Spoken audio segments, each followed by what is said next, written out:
Welcome back to WKRG News 5 at noon. The doctor is in. Dr. Reese Jones with the Southern Cancer Center is here with us. And last time we spoke to you, Dr. Jones, it was virtually at the very beginning of the pandemic.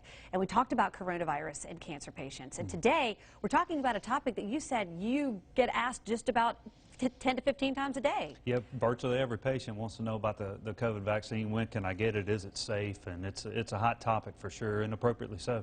So what are you telling your cancer patients, whether they should or should not get the vaccine? Definitely, without a doubt. I'm strongly encouraging it. You know, my patients are, of course, more susceptible than the average population, and so anything we can do to prevent them from getting this infection that's a very dangerous disease. That's right. So they're more susceptible because their immune system may be a little lower due to treatments? Correct. Not only the treatment, but cancer itself suppresses the immune system, and you're at increased risk for all kinds of infections. I've always been a strong proponent of the flu vaccine, any kind of vaccine that's appropriate, and I strongly encourage people to get the COVID vaccine as well. And so many of your patients have been quarantined, really, and they're going through so much, many of them.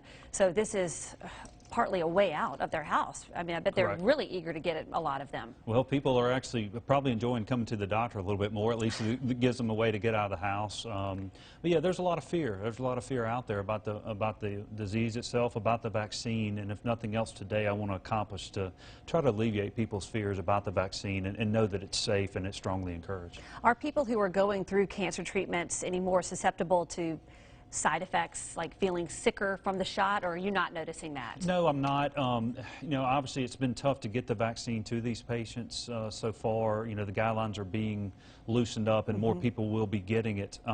But I have not. As long as you give it an appropriate timing, then the side effects appear to be mild no matter who gets it. And you were telling me you received the vaccine. I did. And didn't have one side effect at all? No, the only thing, it probably hurt a little bit more at the injection site the day after the second injection. You know, it's not uncommon to get some mild joint pains and fever for 24 hours or so afterwards, but personally, nothing, you know, everything was just fine. Right. Are you having people come in, just speaking about maybe even delaying treatment, cancer treatment or screenings because they were worried about coronavirus? Yeah, like I said, there's a lot of fear, and so I'm just trying to encourage people that you have to take care of yourself. This doesn't change anything.